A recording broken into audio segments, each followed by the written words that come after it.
Lately, rasanya pasar laptop lagi slowing down ya, terutama di harga bawah 7 juta rasanya nggak ada pergerakan dan persaingan yang sesengit tahun-tahun lalu.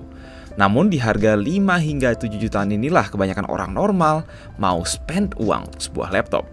Bukankah begitu? Jika iya, video Buyer's Guide hari ini adalah untuk kalian.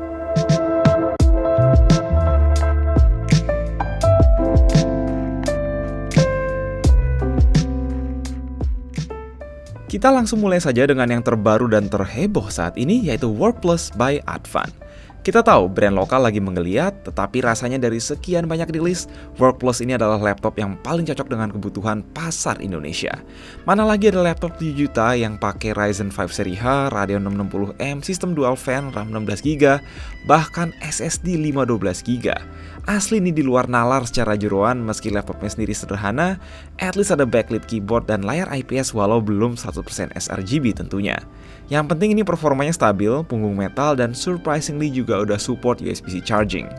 Untuk saat ini value-nya susah banget dikalahin selama kalian bisa mencoba untuk percaya QC dan after sales merek lokal yang satu ini. Di nomor 2, kita ada champion bertahan dari kubu Infinix yaitu Inbook X1 Pro. Dibanding Inbook X2, X1 Pro masih memegang piala price to performance meski lebih tebal. Dia pakai Core i7 Gen Ryzen 10 dan Iris Plus yang terdengar jadul, tetapi sampai sekarang masih ngacir untuk workload sederhana, SSD 512GB dan yang terpenting RAM 16GB out of the box ditambah IPS 100% sRGB layarnya. Fitur-fitur yang dimiliki laptop ini pun khas Ultrabook ya dari body metal, keyboard backlit, fingerprint reader, quad speaker, dan tentu USB-C charging. Paling yang jangan terkejut bahwa kalian kudu update Windows 11 secara manual serta belum include Office OHS. Di luar itu ya ini laptop yang sangat cocok buat sekolah, kuliah, bahkan kerja ya dengan layar 100% sRGB tadi. Rasanya tidak lengkap bila kita tidak melibatkan sebuah MSI Modern 14 di video ini. Dengan 6,5 juta saja, kita bisa dapat laptop termurah dari MSI yang sederhana namun ada sebagai opsi Core i3 generasi 12 yang murah meriah, UHD Xi64EU, layar IPS, dan USB-C charging. Lumayan lah, meski kekurangannya adalah soal RAM 8GB soldered dan SSD yang belum support PCIe Gen 4. Secara performa Core i3 Gen 12 ini mampu mengalahkan Core i7 generasi 10 serta keep up dengan Core i5 generasi 11, bahkan menang lawan Ryzen 3 7320U di sisi iGPU.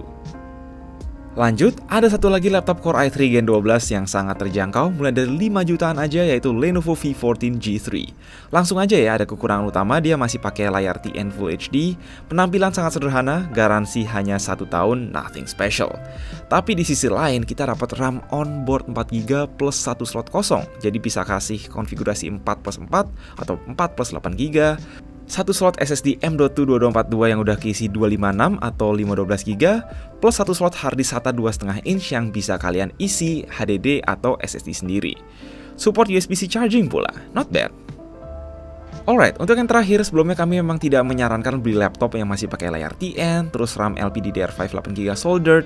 Namun kalau memang kebutuhan dasarnya hanya pingin laptop yang reliable dan efisien, Lenovo IdeaPad Slim 1 dan HP 14 berisi Ryzen 3 7320U Mendocino saat ini udah nurunin harga guys. Dengan harga mulai dari 5 jutaan aja, kalian bisa dapat laptop yang ringan, responsif, dan hemat baterai untuk kebutuhan sehari-hari. Bisa bertahan belasan jam untuk penggunaan ringan macam video playback. Kelebihannya dibandingin laptop semacam Advan dan Infinix ya juga soal dapat Office dan garansi 2 tahun yang lebih terjamin. Tapi balik lagi, dengan banyak kekurangan macam belum IPS, integrated graphics adanya, dan belum USB-C charging, anggap aja kedua laptop ini sebagai honorable mention semata. Itulah beberapa laptop yang menurut kami paling masuk akal dibeli ya jika kalian punya budget sekitar 5 hingga 6 jutaan mepet 7 juta. Ya, semoga kedepannya para vendor laptop bisa kembali bersaing sengit di price range segini, at least banyakin opsi layar IPS, RAM upgradable, dan kasih fitur-fitur menarik seperti login biometrik atau sekalian touchscreen. Jika mau mending boleh langsung beranjak ke kolom komentar. Sekian dari gue, Mike, and as always, stay safe, stay healthy.